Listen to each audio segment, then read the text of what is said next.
Hello everyone, welcome to my channel সহজ পাঠ with পূজা। আজকে আমরা যে বিষয়টি আলোচনা করব সেটি হলো ন্যাশনাল নলেজ কমিশনের পার্ট 2 বা জাতীয় মেধা আয়োগের পার্ট 2। পার্ট 1টি আমি আগের ভিডিওতে আলোচনা করে দিয়েছি, আমি ডিসক্রিপশনের লিঙ্ক দিয়ে দেবো, তোমরা দেখতে পারো। টেকনিক্যাল কিছু ইস্যুর জন্য আমি ভিডিওটি আপলোড করতে পারিনি একসাথে, তাই তোমরা ভিডিওটি দেখে নিও। আর তোমরা যদি আমার চ্যানেলে নতুন হয়ে থাকো তাহলে চ্যানেলটিকে প্লিজ সাবস্ক্রাইব করো, ভিডিওটা ভালো লাগলে লাইক করো, কমেন্ট করো, শেয়ার করো বন্ধুদের সাথে, কারণ তোমাদের ফিডব্যাক আমাদের জন্য প্রচুর উপযোগী। তাই বেশি সময় নষ্ট না করে শুরু করা যাক আজকের ভিডিওটি। এবার আমরা দেখব ন্যাশনাল নলেজ কমিশনের রেকমেন্ডেশনগুলো এবং যেসব এরিয়াতে ফোকাস করেছিল সেই 5টি এরিয়া। সেই এরিয়াগুলো কি?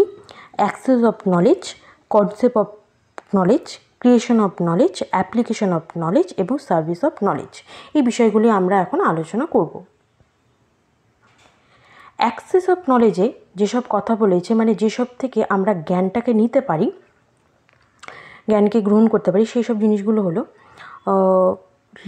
Literacy, language, translation, libraries, network এবং পোর্টাল। এগুলো কিভাবে যুক্ত আছে সেটাই আমাদের দেখার বিষয়।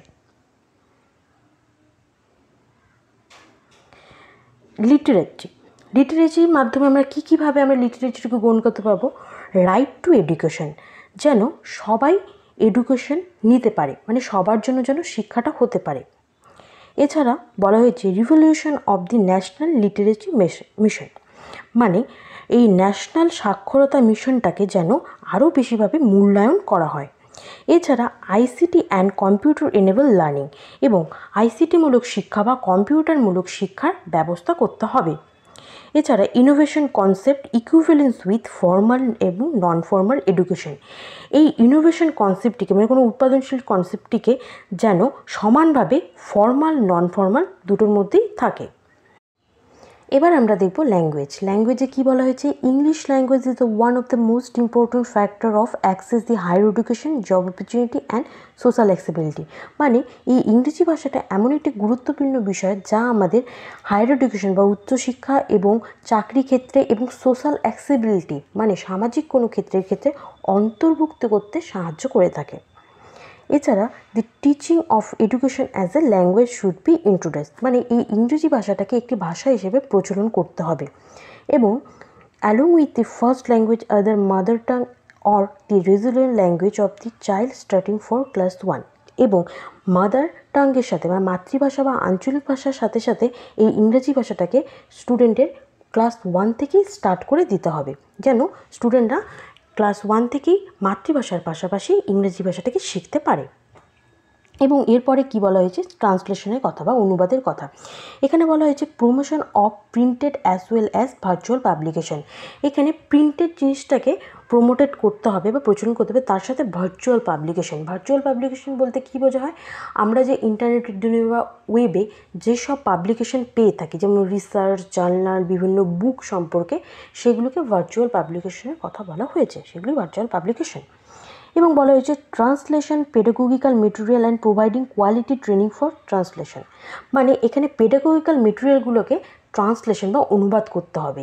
তার কারণ হলো গুরুত্বপূর্ণ, মানে গুণমান ট্রেনিং যেন দেওয়া যায় এই ট্রান্সলেশনের মাধ্যমে। Establish a store house of information and translation, establish করতে হবে এমন একটি স্টোর হাউস যেখানে ট্রান্সলেশনের ইনফরমেশনগুলো থাকবে। এবার আমরা দেখব এই লাইব্রেরি, নেটওয়ার্ক এবং পোর্টাল থেকে কিভাবে নলেজকে অ্যাক্সেস করা যায়। এখানে প্রথমেই বলা হয়েছে লাইব্রেরির ক্ষেত্রে institutional framework of library network connect with educational training and research, এই গ্রন্থাগারগুলি প্রাতিষ্ঠানিক কাঠামো এবং নেটওয়ার্কিংয়ের সাথে যুক্ত থাকে, যেমন এডুকেশন সেক্টর, ট্রেনিং সেক্টর এবং রিসার্চ সেক্টর, মানে শিক্ষাক্ষেত্র, প্রশিক্ষণ ক্ষেত্র এবং গবেষণা ক্ষেত্রে এই প্রাতিষ্ঠানিক কাঠামোর সাথে নেটওয়ার্কিংগুলো যুক্ত থাকবে বা গ্রন্থাগারগুলি যুক্ত থাকবে। এছাড়া বলা হয়েছে modernisation and computerisation of library, এই লাইব্রেরিগুলোকে আধুনিকরণ এবং কম্পিউটারাইজ করতে হবে, মানে কম্পিউটারের মাধ্যমে যেন এগুলো চলে তার তেমন করতে হবে। এছাড়া বলেছে maintenance of private personal collection, এবং মেনটেন করতে হবে যে প্রাইভেট পার্সোনাল কালেকশনগুলো আছে রক্ষণাবেক্ষণ করতে হবে সেই বিষয়গুলি।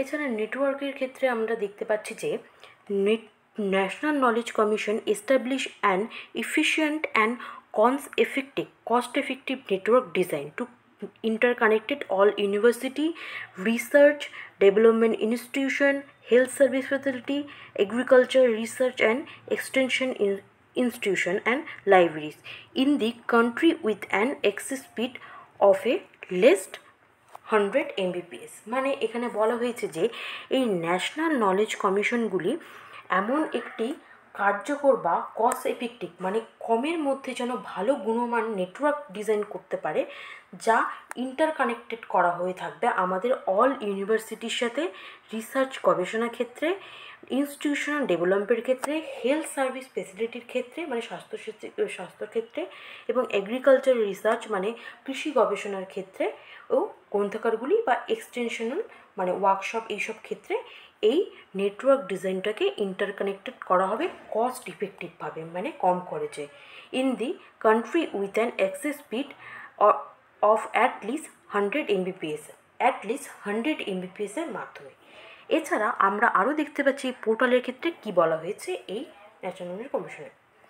Government should create national web-based portal on some case sectors such as water, energy, environment, teacher, biodiversity, health, agriculture, employ, citizens right, etc. মানে গভর্নমেন্টের উচিত এমন কিছু ওয়েব বেসড পোর্টাল তৈরি করা যেখানে মানে ওয়াটার মানে জল সম্পর্কিত, এনার্জি সম্পর্কিত, এনভায়রনমেন্ট, টিচার, বায়োডাইভার্সিটি, কৃষিক্ষেত্র যে ক্ষেত্র বা পোর্টাল তৈরি করা যেখানে মানুষ তার সমস্যাগুলি জানাতে পারবে বা সমস্যার সমাধান পেয়ে থাকবে বা তেমন কোনো তথ্য যে যার কাজ করছে তেমন কোনো তথ্য যেন সেই পোর্টালগুলোর থেকে পেয়ে থাকে বা তার কাজগুলো যেন সহজে হয়ে যায়। এটি হলো which would serve as a single window for a information on the gift sector for all stakeholder। এটি বলেছে যে এটি এমন একটি সিঙ্গল উইন্ডো যেখানে ইনফরমেশন পেয়ে থাকবে অল সেক্টরের স্টেকহোল্ডাররা মানে প্রত্যেক স্টেকহোল্ডাররা এই জায়গা থেকে ইনফরমেশন পেয়ে থাকবে। এটি একটি সিঙ্গল উইন্ডো, তার কথা এনকেসিতে বলা হয়েছে। এবার আমরা দেখব কনসেপ্ট অফ নলেজ মানে জ্ঞানের ধারণা। এখানে কী বলা হয়েছে, এখানে স্কুল এডুকেশনের কথা বলা হয়েছে, ভোকেশনাল এডুকেশনের কথা বলা হয়েছে, হায়ার এডুকেশনের কথা বলা হয়েছে এবং ওপেন ডিস্টেন্স এডুকেশনের কথা বলা হয়েছে। স্কুল এডুকেশনের ক্ষেত্রে কী বলা হয়েছে আমরা এবার দেখব। স্কুল এডুকেশনের ক্ষেত্রে বলা হয়েছে decentralization of power and local autonomy is management of school. Decentralize power বলতে এখানে বোঝানো হয়েছে প্রত্যেকটি এমপ্লয়মেন্টকে তার ক্ষমতা অনুযায়ী তাকে পাওয়ার দিয়ে দেওয়া, যেন প্রত্যেকটি এমপ্লয়মের কাছে পাওয়ার থাকবে। এছাড়াও local autonomy of management of school, local autonomy মানে লোকাল লোকদের কাছে যেন এই স্কুল ম্যানেজমেন্টের দায়ভার থাকে, তার কথা বলেছে। ইমপ্রুভ স্কুল ইনফ্রাস্ট্রাকচারকে ইমপ্রুভ করতে হবে মানে কাঠামোকে ইমপ্রুভ করতে হবে। এছাড়া ফ্যাকাল্টি ইমপ্রুভমেন্ট স্কুল এডুকেশন এবং ফ্যাকাল্টিকেও ইমপ্রুভ করতে হবে স্কুল এডুকেশন দ্বারা। এছাড়া ভোকেশনাল এডুকেশনে বলা হয়েছে to improve vocational education and training there should be flexibility of VET within a mainstream education system. VET বলতে এখানে ভোকেশনাল এডুকেশনের কথাই বলা হয়েছে। এখানে বলা হয়েছে যে ভোকেশনাল এডুকেশন বা ট্রেনিংকে আমাদের ইমপ্রুভ করতে হবে বা উন্নতি ঘটাতে হবে এবং এই ভোকেশনাল এডুকেশনটা যেন আমাদের এডুকেশন সিস্টেমের ক্ষেত্রে মেইন স্ট্রিম মানে মেইন কম্পালসারি সাবজেক্ট হিসাবে যেন থাকে তার কথা বলা হয়েছে। মানে থিওরিটিক্যাল শিক্ষার সাথে সাথে যেন ভোকেশনাল শিক্ষা থাকে। এছাড়া ভোকেশনাল ও ট্রেনিংয়ের ক্ষেত্রে খুবই গুরুত্ব প্রদান করেছে এবং ন্যাশনাল স্কিল ডেভেলপমেন্টের কথা এখানে বলা হয়েছে। এছাড়া হায়ার এডুকেশনের ক্ষেত্রে আমরা দেখতে পারি যে in higher education the 3K aspect of expansion, excellence in inclusion should be given preference। এই হায়ার এডুকেশনের ক্ষেত্রে তিনটি দিক থাকবে। একটি হলো এক্সপেনশন মানে সম্প্রসারণ হবে, এক্সেলেন্স শ্রেষ্ঠত্ব থাকবে এবং অন্তর্ভুক্তি থাকবে সম্পূর্ণ অনেক বিষয়ে, এই কথা বলা হয়েছে। এছাড়া বলা হয়েছে যে 15টি ইউনিভার্সিটি ক্রিয়েট করা হবে 2015-র মধ্যে এবং ওপেন ডিস্টেন্স এডুকেশনের ক্ষেত্রে কি বলা হয়েছে 1/5 of the student enrolment in higher education আর in the open and distance education stream. মানে 1/5 স্টুডেন্ট এই হায়ার এডুকেশনের ক্ষেত্রে ওপেন ডিস্টেন্স এডুকেশন স্ট্রিমে ভর্তি হয়ে থাকে। মানে আমরা দেখব যে অনেক ছাত্রছাত্রী যারা স্কুল ছুট হয়ে গেছে বা তাদের কোনো অসুবিধার কারণে স্কুলটি বাদ দিতে হয়েছে, তারা প্রত্যেকেই অনেকেই ওপেন ডিস্টেন্স এডুকেশন স্ট্রিমের মধ্যে অন্তর্ভুক্তি হয়ে যায় বা ভর্তি হয়ে যায়। তাই এটি একটি গুরুত্বপূর্ণ বিষয়। তার জন্য কী করতে হবে, setting up of a national ICT infrastructure, improving regulatory structure, developing web-based common open resource, established credit bank এবং প্রোভাইডিং ন্যাশনাল টেস্টিং সার্ভিস। এই ওপেন ডিস্টেন্স লার্নিংয়ের উন্নতি করবার জন্য ICTর ব্যাপারটাকে দেখতে হবে এবং ইমপ্রুভ করতে হবে রেগুলার স্ট্রাকচার, মানে তারা যেন রেগুলারি স্ট্রাকচারগুলো, কাঠামোগুলো তাদের সঙ্গে যেন জড়িত থাকে সেটাকে ইমপ্রুভ করা। ডেভেলপ করতে হবে web based common open resource, মানে তারা যেন প্রত্যেকটা এডুকেশন মেটেরিয়াল রিসোর্স যেন পেয়ে থাকে, তার জন্য ওয়েব বেসড একটি ডেভেলপ করতে হবে। এছাড়া এস্টাবলিশ করতে হবে ক্রিয়েট ব্যাংক এবং প্রোভাইড করতে হবে ন্যাশনাল টেস্ট সার্ভিস, মানে টেস্টিং এক্সাম তাদের জন্য সার্ভিস প্রোভাইড করতে হবে। মানে এখানে ওপেন ডিস্টেন্স ক্ষেত্রে খুবই গুরুত্ব প্রদান করা হয়েছে অন্যান্য ক্ষেত্র থেকেও। এবার আমরা দেখব ক্রিয়েশন অফ নলেজ বা জ্ঞানের সৃষ্টি। এখানে চারটি কথা বলা হয়েছে: science of technology, intellectual property right, innovation and entrepreneurship. এগুলো আমরা আলোচনা করব। প্রথমেই আমরা দেখে নেব সায়েন্স অ্যান্ড টেকনোলজিতে কী বলা হয়েছে। সায়েন্স অ্যান্ড টেকনোলজিতে বলা হয়েছে identify some of the major unsolved problem in science and technology area. মানে সায়েন্স এবং টেকনোলজি এরিয়ায় যে আনসলভ প্রবলেম, মানে যেসব প্রবলেম সমাধান হয়নি সেই সব প্রবলেমকে আইডেন্টিফাই করে সেগুলোকে সমাধান করা। এছাড়া বলা হয়েছে identify and setting up the study on futuristic interdisciplinary area in science and technology. মানে বিজ্ঞান আর প্রযুক্তি ভবিষ্যতে বিভিন্ন সাবজেক্টের ক্ষেত্রগুলিতে যেন গবেষণা স্থাপন করতে পারে, যেন স্টাডি হয়ে থাকে বিভিন্ন ক্ষেত্রে এই সায়েন্স আর টেকনোলজি, তার কথা এখানে বলা হয়েছে। এছাড়া ইন্টেলেকচুয়াল প্রপার্টি রাইটে কী বলা হয়েছে, এখানে বলা হয়েছে রেসপেক্ট ফর ল, মানে লকে, মানে বিভিন্ন আইনকে রেসপেক্ট করতে হবে। এছাড়া বলা হয়েছে development of effective legal system of enforcement. এখানে বলা হয়েছে যে কার্যকরী আইনের জন্য কার্যকরীভাবে আইনি ব্যবস্থা করতে হবে, যেন একটা আইন কার্যকরভাবে চলে তার জন্য সঠিক আইনের ব্যবস্থা এখানে করা দরকার। এবার কি বলছে, development of the modern infrastructure including human resource in the various IPR officer.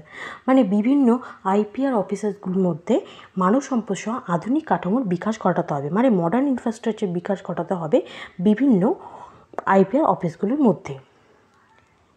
এছাড়া আমরা দেখব এই ইনোভেশন সম্পর্কে। ইনোভেশনে কী বলা হয়েছে, innovation is a important factor of growth based on knowledge. Innovation একটি গুরুত্বপূর্ণ উপাদান যা আমাদের জ্ঞানকে বৃদ্ধি করবে, গ্রো আপ করবে। ইনোভেশনের মাধ্যমে আমরা বিভিন্ন ইনোভেশনের মাধ্যমে আমাদের জ্ঞানকে গ্রো করে থাকি, সেটার কথাই বলা হয়েছে। এবার বলা হয়েছে যে innovation strategy and training should be encourage and appreciate.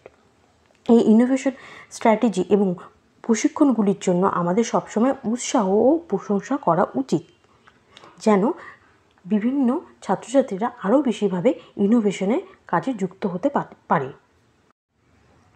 Entrepreneurship in this modern era is no one can deny the vital role of entrepreneurship is a wealth creation and employment generation. এই employment জেনারেশনের মধ্যে এই entrepreneurship একটি বিশেষ গুরুত্বপূর্ণ ভূমিকা পালন করছে, তা গুরুত্ব কেউ ডিনাই করতে পারবে না। এই বিজনেস ইন্ডাস্ট্রিতে এই এন্টারপ্রেনিয়রশিপ খুবই একটি গুরুত্বপূর্ণ ভূমিকা পালন করে। এছাড়া বলা হয়েছে creation of the support business and environment is a important step of be taken in this regard. মানে একটি সহায়ক বিজনেসের ক্ষেত্রে এই এন্টারপ্রেনিয়রশিপ একটি গুরুত্বপূর্ণ পদক্ষেপ হয়ে দাঁড়িয়েছে আজকের সময়ে। And introduction of the entrepreneurship in the school college syllabus has also been recommended by the commission. এবং কমিশন দ্বারা স্কুল এবং কলেজগুলির সিলেবাসের মধ্যে এই এন্টারপ্রেনিয়রশিপ বিষয়টিকে যুক্ত করার কথা বা ইন্ট্রোডাকশন করার কথা বলা হয়েছে।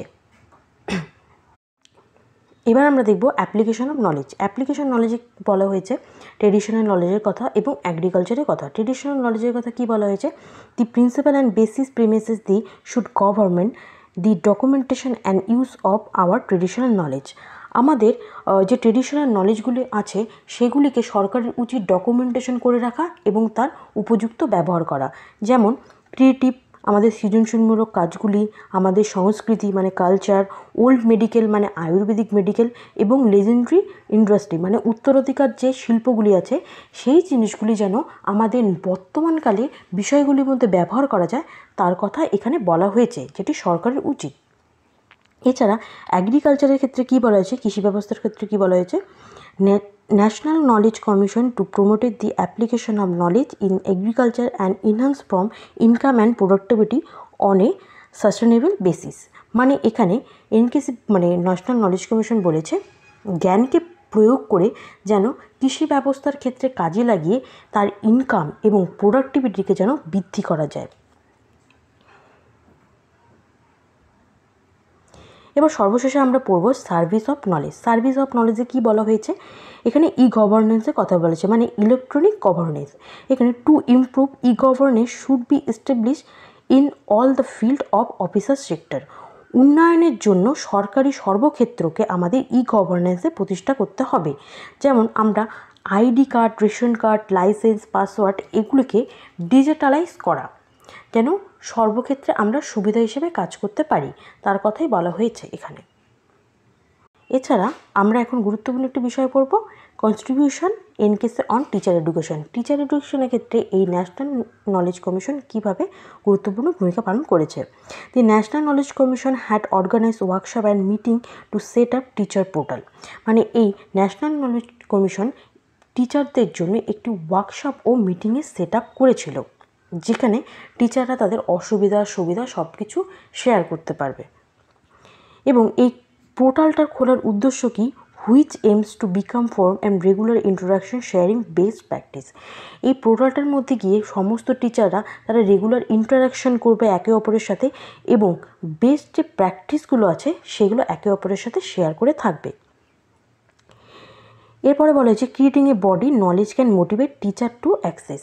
এই এমন একটি বডি তৈরি করতে হবে নলেজের, সেখানে তারা টিচাররা তাদের নিজেকে মোটিভ করতে পারে। এছাড়া apply and add value existing knowledge through their experience, এবং তাদের এক্সপিরিয়েন্সের মধ্যে বিভিন্ন ধরনের ভ্যালু অ্যাড করতে পারে তার কথাই বলা হয়েছে। আজকের মতো এখানেই। Thank you for watching. ভিডিওটি ভালো লাগলে লাইক, কমেন্ট, সাবস্ক্রাইব করে দিও এবং শেয়ার করো বন্ধুদের সাথে।